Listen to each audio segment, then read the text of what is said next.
ինչ նպատակներ է իր առջև դրել մի կողմը իդեմս Ամերիկայի, հետո առանձին նաև Իսրայելի, ինչքանով է կարողացել այդ խնդիրները լուծել եւ հետո անցնենք արդեն Իրանին։ Այ դու որպես նաև այս ավելի շատ հետևող այս հարցերին փորձի նաև իմ համար պարզաբանել ըստ քեզ Միացյալ Նահանգները հայտարարել էին խնդիրները, որոնք իրենք ուզում են լուծեն, դա փաստորեն այն էր, որ Իրանը ամբողջապես պետք է հրաժարվի միջուկային ծրագրից, որ Իրանը պետք է հրաժարվի իր հրթիռային ծրագրից եւ իր պրոքսիներին տրվող ցուցաբերվող օգնությանը։ Հետագայում ավելացավ նրան իհարկե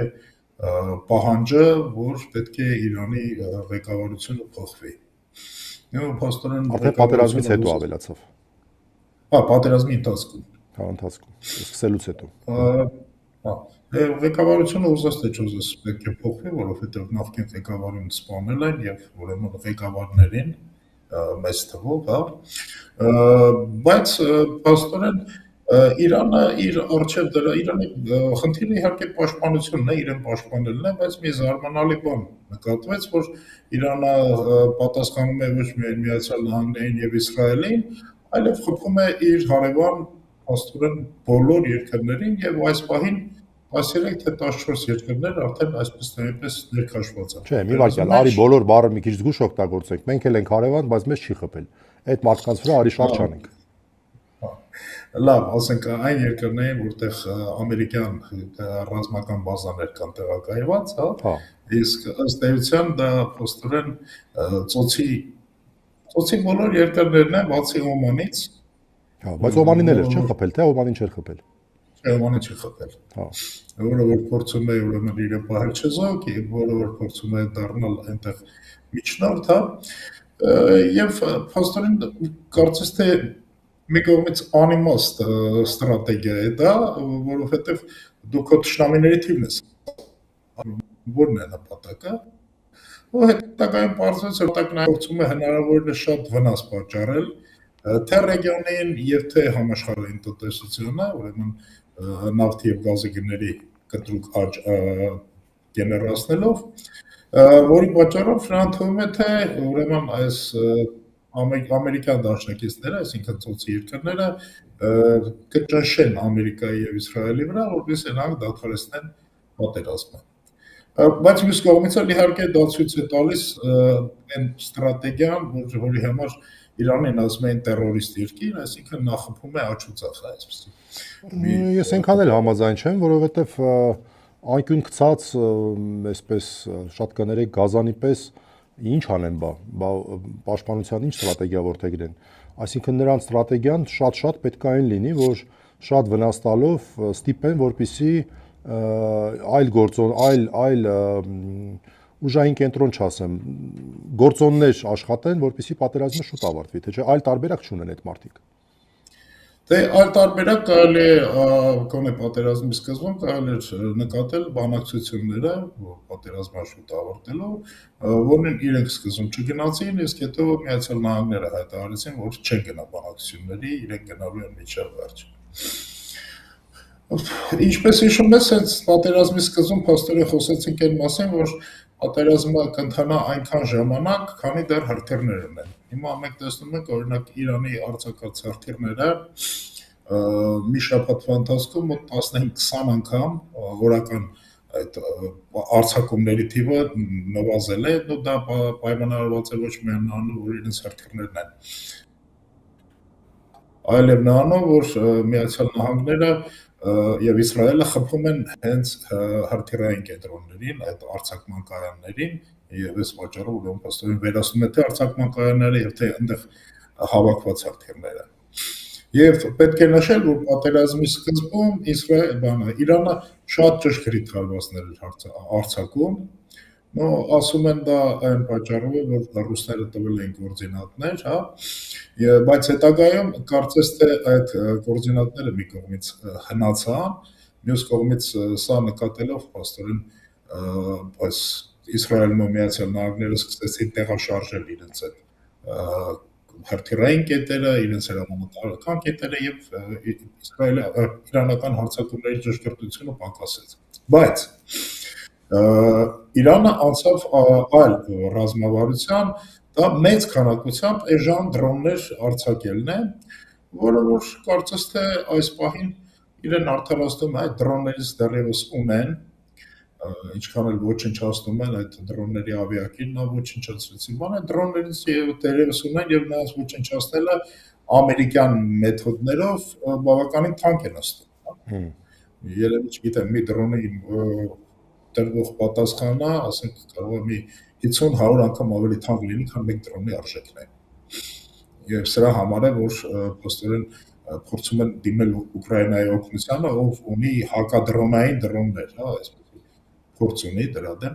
Ամեն դեպքում հիմա դեռևս այս պատերազմը գնում է եւ այս պատերազմը ընդլայնվում է։ Լավ, արի մի քանի հարց կոնկրետ քննարկենք տնտեսական բաղադրիչի մասին, ջրանցքը փակելու հետ կապված հայտարարություն եղավ, արդյոք արդեն իսկ դա հանգի, օրինակ դուք Ամերիկայում արդեն տեսնում եք, որ բենզինի գների աճ բան այդտեղ կա թե չէ։ Հա, կա։ Բենզինի գների աճ այստեղ կա, երևի ես երեք եմ տեսել, երևի 10-12%-ով աճ կա։ Արդեն կա, աճ կա։ Հա, կա։ Այսինքն այդ մասով Իրանը ինչ որ արդյունքի կարելի ասել հասել է ու մարդիկ զգում են, որ այս պատերազմի հետևանքն է, թե մարդկանց մեկ է։ Դե գիտես քիչ բանը անընդհատ լինում է, հա, ասենք COVID-ի ժամանակ ավելի բարձր էր աճը, երբ պատերազմի։ Այսինքն ազդեցությունը այդքան մեծ չի։ Չէ, դե ամերիկյան բան կյանքի վրա ազդեցությունը այդքան մեծ չի։ Այլ խնդիրներ են ուրեմն, որ այլ խնդիրներ կարող են լինել Եվրոպայում, այլ խնդիրներ կարող են լինել տարածաշրջանում, դրանց մասին չեմ կարող ասել, բայց մենք վերջի շրջանում տեսնում ենք, որ լուրջ փորձ է արվում, ուրեմն պատերազմի մեջ ներքաշելու Թուրքիային եւ Ադրբեջանին, ինչու, որովհետեւ փաստորեն պարզվում է, որ խնդիրները այն փորձերը Ամերիկան դրել էր իր առաջ, ավելի շատ Իսրայելն էր դրել իր առաջ, թե ինչպես պետք է ուրեմն Իրանի վերջը տալ, հա, այսպես ասած, դրանք իրենց չարդարացվեցին, այսինքն այաթոլլահը սպանելը չբերեց երկրում իսլամական ռեժիմի փոփոխության, ինչի վրա հույս ունեին, ուրեմն չստացվեց երկրում էթնիկ շարժումներ առաջացնելը։ Ես ասեմ, սա շատ կարևոր հանգամանք է, ու սա երևի պետք է քննարկենք։ Այդ մարդիկ ինչ էին մտածում, էլի զարմանալի է իմ համար, ասենք օրինակ իրենք վերացրեցին ֆիզիկապես այաթոլլահին, նո այսինքն երկրի ղեկավարին այաթոլլա Խամենեին։ Ինչ մտածում են, որ դրանով հարցը լուծվելու է, ընդհակառակը այդ մարդը դարձավ նահատակ, բառիս ամենադասական իմաստով, եւ հələ մի կողմ դրան գումարվեց նաեւ այն խայտարակ իրականությունը, որ երեխաների վրա էին ռումբեր ընկել, հրթիռներ ընկել, հարյուրավոր աղջիկներ էին երեխա դպրոցում, այսինքն այս ամեն ինչը բերեց նրան իմ պատկերացմամբ, որ Իրանի ներսում անգամ հակակառավարական տրամադրություններ ունեցող ուժերը, եթե բարձրաձայնեն իրենց տրամադրությունների մասին, միանգամից այդ արյունը, այդ երեխեքի արյունը կգա կպնի իրենց ձեռքերին։ Իհարկե։ Այս պայմաններում ավելի քիչ հավանական է որևէ հակակառավարական շարժում, քան ասենք 1-2-3 ամիս առաջ։ Եվ բոլոր նրանց, հա, էլի, եւ այստեղ նահատակության գործոնն է աշխատում նաեւ։ Նահատակության գործոնն է աշխատում։ Պարզապես վտանգավոր է։ Այդ մասն էլ պետք է, չէ՞։ Դե հա։ Ես գիտես ճիշտն ասած այսպիսի տպավորություն ունեմ, որ այստեղ Ամերիկան իր հույսը դրել է Իսրայելի տված տվյալների վրա, որոնք որ պնդել են թե այաթոլլահին վերացնելով այնտեղ հնարավոր է ռեժիմ փոխել, որոնք որ պնդել են թե հեսա այդ էթնիկ արաբները, բելուժները ու ադրբեջանցիները գլուխ կբարձրացնեն, հա։ Փաստորեն նման բաներ չեղան, ուրեմն ոչ այսպես կոչված դեմոկրատական ուժերը գլուխ բարձրացրեցին, ոչ այդ էթնիկ շարժումները, նույնիսկ հիմա լուրջ փորձ արվում քրդերին ներգրավել, ինչի, որովհետև անհրաժեշտ է ցամաքային գործողություն։ Հա, էլի, այդպես վերևից գցելով չի լինի, պետք է ինչ-որ զորք մտնի։ Okay, ինչ է կանելու, ինչքան երկար պիտի, այդ բաներով, հրթիռներով խփեցին հետո։ Պետք է ցամաքային գործողություն, դրա համար ըստ Ադրբեջան, Թուրքիա, քրդեր, որոնք որ պոտենցիալ կարող են այդ դերը կատարել, բայց ոնց որ թե այս պահին հələ որ տենց նշաններ շատ չկան, չէ՞, ճիշտ եմ հասկանում։ Այդպես հիմա այդտեղ հնարավորությունները կարծես թե, չգիտեմ, մյուս սահմաններին որ նայես, ասեմ Թուրքմենիայից բնականաբար նման ինչ-որ բան չի լինի, Պակիստանից հիմա Պակիստանի գլուխը խառն է Աֆղանստանի հետ կապված, այնտեղից նման գործողություն չունի, դրանից բացի Պակիստանի ու Իրանի հարաբերությունները ամենևին վատ չեն, հա։ Դրա համար փորձ արվեց, ուրեմն ինչ-որ մի անօթաչու ընկավ Թուրքիայի տարածք, որը որ պարզապես բերեց բողոքի եւ իրանցիներն էլ բնականաբար ասեցին մենք կապ չունենք դրա հետ։ Թուրքիայի թե Ադրբեջանի։ Թուրքիայի, սկզբում Թուրքիայի։ Հա, հետո նոր Ադրբեջանի, հա։ Դե Թուրքիայում այդ ռիզոնը կար, որտեղ Թուրքիայում ամերիկյան ռազմական բազա կար, հա, այս առումով կարելի էր մտածել, թե ընդհանուր այդ հաշվի մեջ Բահրեյն, Քաթար, Մաթարի հետ Թուրքիան էլ կխփի, դրա համանություն կա։ Եվ Ադրբեջանի փաստորեն երկու անօթաչու կան, որը որ բերեց շատ լուրջ լարվածության։ Փաստորեն շատ լուրջ լարվածության։ Ու կարծում եմ, որ սա պրովոկացիա է, իհարկե, Ադրբեջանում այդ դրոններ գցել որովհետև Իրանը կամ ասենք կարելի է Բահրեյնի բան խփել կամ չգիտեմ Քուվեյթին խփել, Էմիրատներին խփել, որովհետև այնտեղի նավթը համաշխարհային շուկայի վրա մեծ ազդեցություն ունի, նրանք կարող են Ամերիկայի վրա ճաշել, բայց Ադրբեջանի խփելը մանավանդ հաշվի առնելով Իրանի տարածքում ապրող շուրջ 30% ադրբեջանցիների գործոնը շատ վտանգավոր է եւ Իրանը նման քայլի չէր գնա։ Ադրբեջանը կարծես թե փուլ է տվել այս խայծը, գոնե մի քիչ զարգացնում է, որովհետև հայտարարեց, որ իրենց մոտ այդ Իրանի պահապանների խորհրդի հետ կապված տերորիստական խումբ է բացահայտել, հա։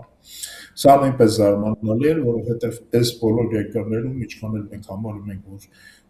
տերորիստական իսլամ գոյություն ունի, բան այս բոլոր երկրներում որևէ նման հայտարարություն չեղավ, որևէ տեղ նման տերորիստ հայտվեցին եւ մեկ էլ հանկարծ Ադրբեջանում ուրեմն այդ մասին խոսացին։ Սա իհարկե խոսում է այն մասին, որ այս երկիրը մտնում է այդ լարվածության մեջ, այդ զարգացումների մեջ եւ չի բացառում, որ ինչ-որ պահի, գիտես, սահմանի վրա լուրջ ադրբեջանական զորքեր կան, չի բացառում, որ ինչ-որ պահի այնտեղից փորձ արվի ուրեմն ցամաքային գործողություն սկսել։